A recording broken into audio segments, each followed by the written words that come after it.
Hello everyone and welcome back to Cattails, and we are here with Dusty and Scout, who, they have some golden seal growing, but we're waiting for them to have kittens. Some of you guys have said that if we give Scout a rose, it will help speed up the process. I'm not sure if that's accurate or not, but we'll try it. We'll see if it happens, if it works. Let's go this way. And we'll head to the Sacred Temple and just see if we can happen to grab a rose there. Last time we went and explored a very special place that you guys all told me about in the comments, and I couldn't believe it was actually there. Oh my goodness, you guys. It was something else. So if you haven't seen that episode, I don't want to spoil it here. Of course, there is spoilers for the game and the series, but I don't want to spoil it right here. But if you guys have not seen it, I would suggest you go check that episode out because it was quite interesting. Oop, can we catch this toad? Place the one we just ate? We get it? We got it. Okay, let's just go grab a rose and see if it does help. Oh, Ellie's here. I don't think we've met Ellie. Hello, who are you? Hello, I don't think I've seen you around before. My name is Ellie, at least for the moment. What's yours? Let's see. Dusty? Not bad. Could use some work, but not bad. Sorry, don't take it personally. It's my job to critique names. I'm what you might call a name changer. Ever think of a great name that you really wish other people would start calling you? I can fix that by changing your name. Of course, there is a small processing fee. There's a lot of papers to fill out and file, and all that takes some time out of my schedule. I hope you understand. Oh, that's cool. I visit the Sacred Temple on the 3rd day of every season. I'll be seeing you around. Keep me in mind if you're feeling a fresh name and spice of your life. Oh, that's kind of cool. So, we have a way of changing our name in-game now, too. So, I think I'm happy with Dusty's name, though. I don't really want to change his name here. I think we'll keep him the way he is. But that's good to know, just in case we ever want that for any of our cats. So, let's take the rose, though, and head back here and see. We'll see if that does help. Some of you guys have been telling me it does. I'm not sure if that's accurate or not, but we'll find out. As far as cutting the time down, at least. Most of you guys tend to agree that what affects how many kittens you have is how many gifts you give your mate. And hopefully you guys can't hear my dog freaking out in the background. I don't know what she's barking at, probably the neighbors. But yeah, she's freaking out a bit downstairs. Did we get it? We got it. Yes, good. Okay, right in time to get to the camp. So let's just see if that helps. I don't think Scout likes the roses quite as much now, though. We'll have to see what she says. I think she likes the food more, though. I don't know. We'll see. I love you, Dusty. Let's give the red rose. That's real nice of you. Thanks. So she doesn't react quite the same way as she does for the rabbits, though. Let's give her a rabbit. Yes, she's a lot more excited about the rabbits than about the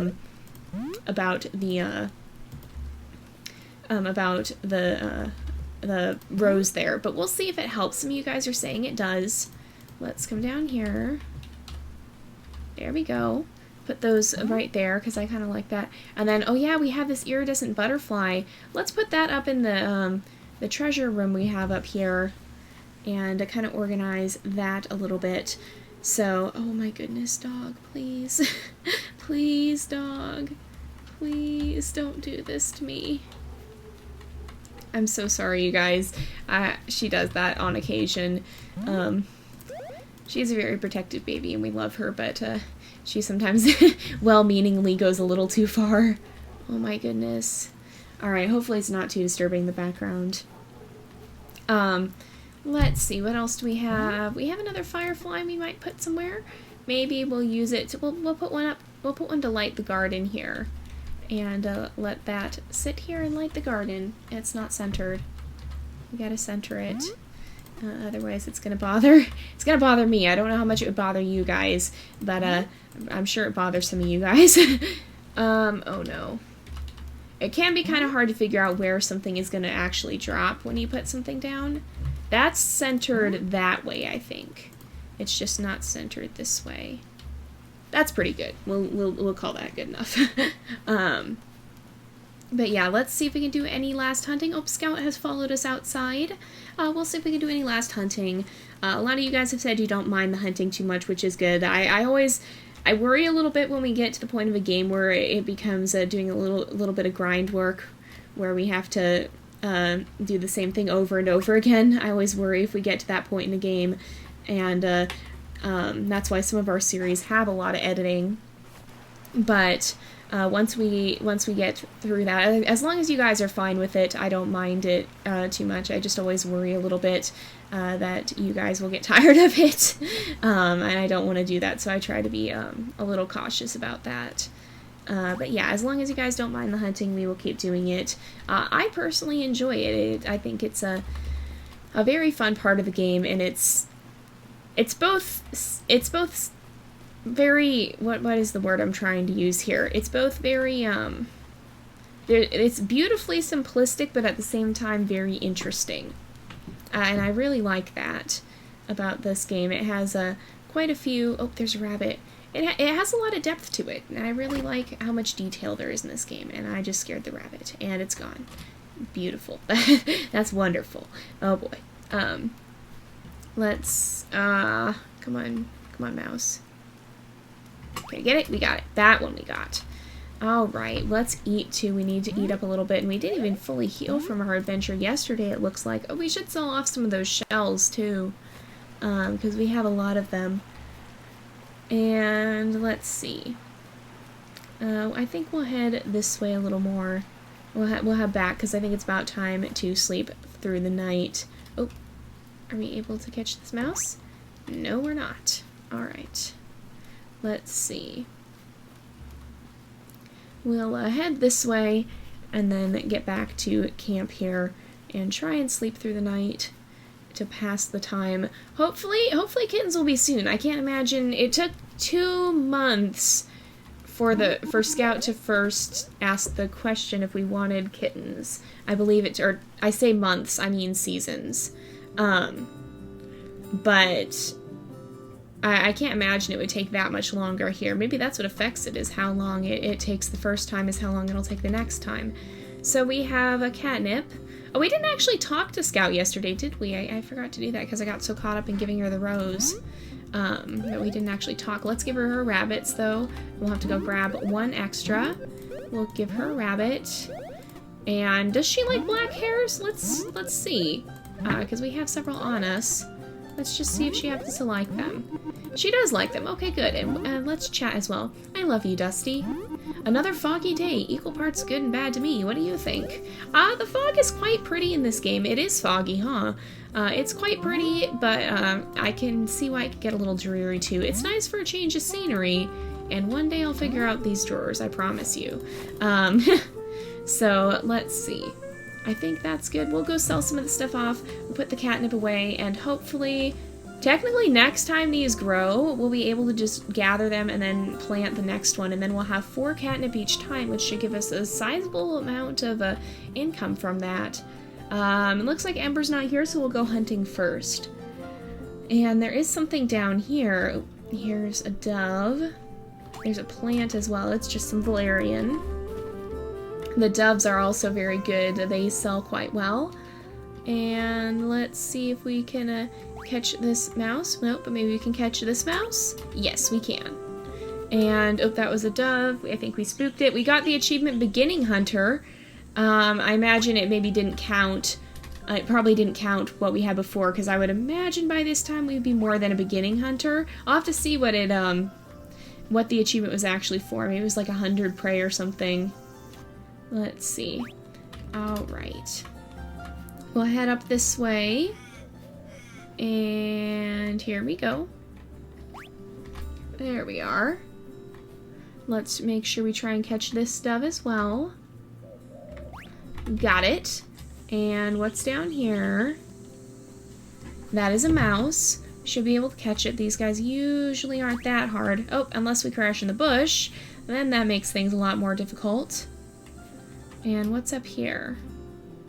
It is a rabbit. Let's see if we can get it. Do we get it? We got it.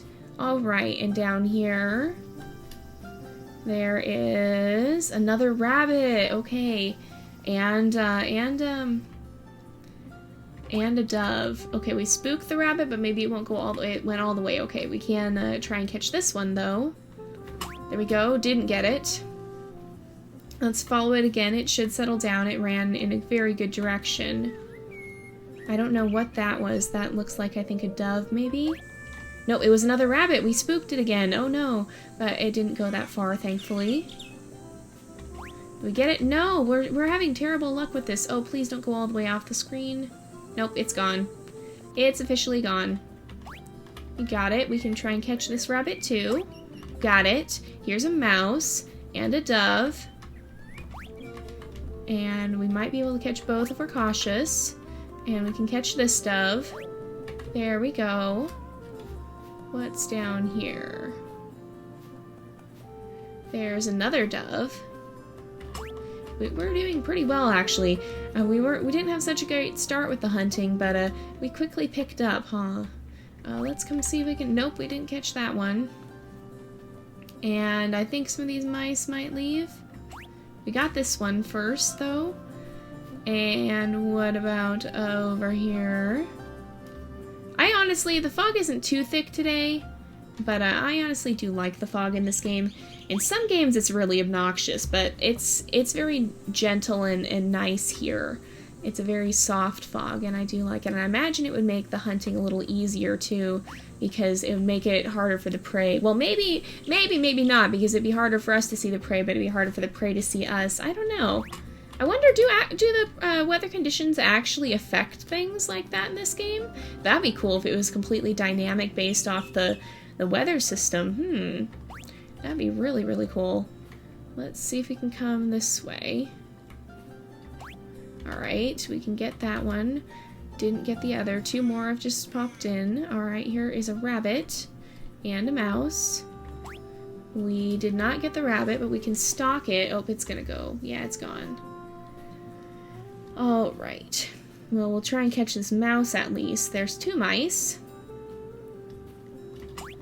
And it's almost time to wrap up for the evening, I think. So let's just see if we can catch this one more thing on the way out. Oh, it's rabbit. And we need to eat. And then we'll go ahead and sell some stuff off to Ember.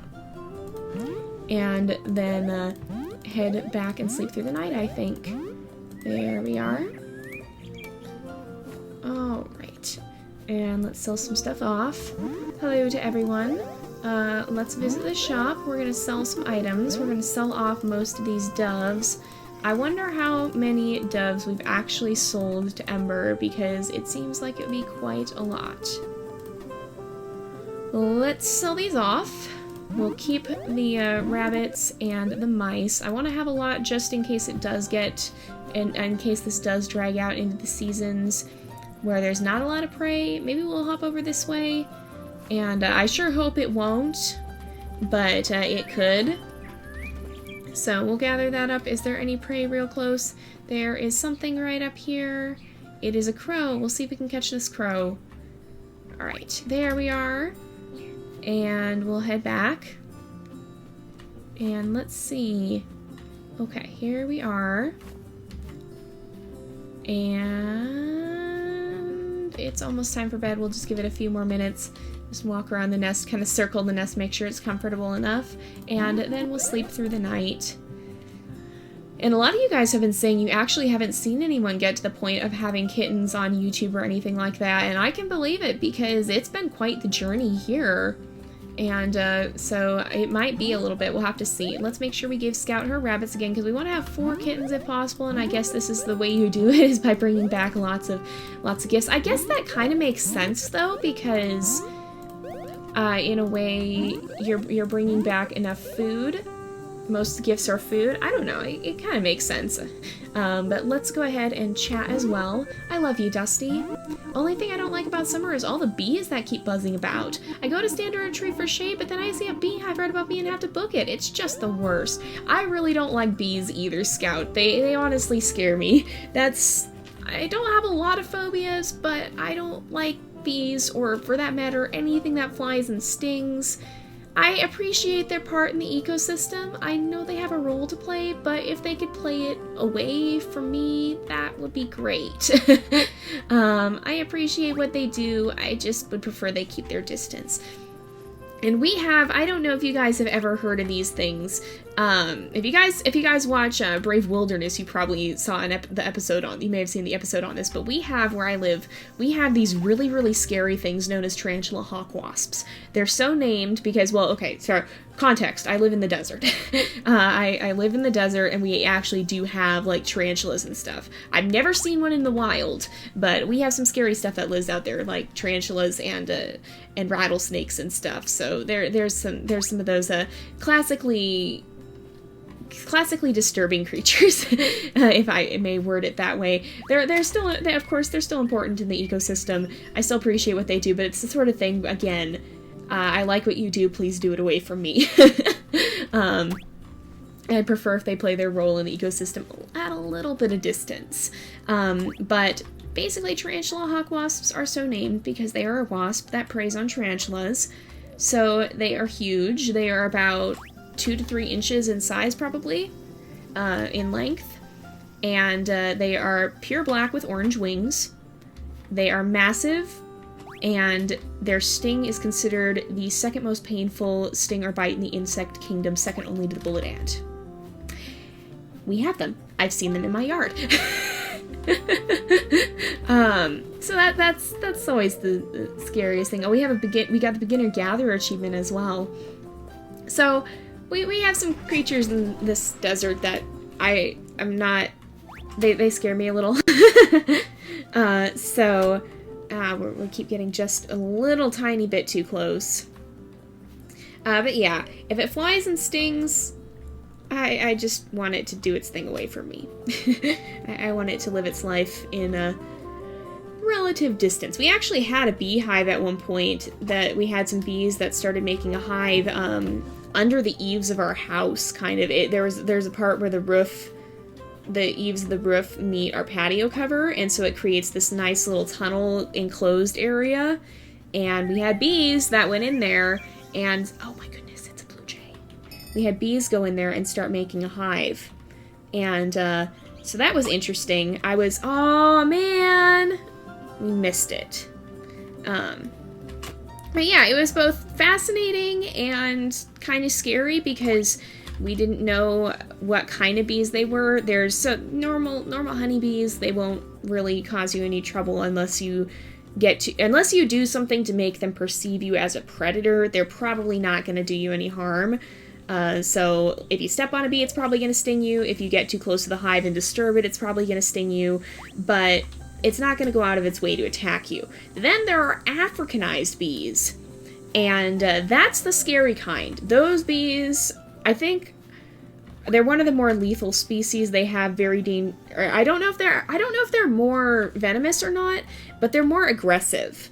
And so if you get near an Africanized hive, it's probably going to see you as a predator, and you're probably going to get attacked, and they'll chase you for like as much of a quarter of a mile. A lot of people have died to those bees, so they can be really dangerous, and we have those out here as well. So that was the thing we didn't know about this hive, is if it was going to be normal honeybees or if it was Africanized bees that could potentially end up causing a problem because they were in our house. They were in the eaves of our house. I knew someone who had an Africanized hive, and the bees trapped them in their house. They wouldn't let them come outside without attacking. So we didn't know what was up with that. Thankfully, it turned out just to be normal honeybees, and we called the beekeeper, and the beekeeper came and actually collected the bees, because bees are also sort of in trouble nowadays. They've been dying, and people aren't exactly sure why. And so they collected the hive and relocated them. And so that was pretty good. But yeah, I completely understand the importance and the place of bees and other similar insects in the ecosystem. I just don't want to get stung. I've never been stung. I'm a little afraid I'd be allergic if I was. I just don't want to have that experience. So, yeah, but yeah, I can sympathize with Scout on that one. I think, do we have anything we want to do here? We'll have to sell some of that off next time, I think. But yeah, we'll go ahead and we'll wrap up here. Just gotta wait for the time to pass. I'm really sad we missed that blue jay. Really sad we missed that blue jay. And I think we're going to go ahead and wrap up the episode here for today, though. So thank you guys so much for watching. I hope you've enjoyed the episode. Don't forget to like and subscribe, and I will see you guys next time. But until then, this is Jay, over and out.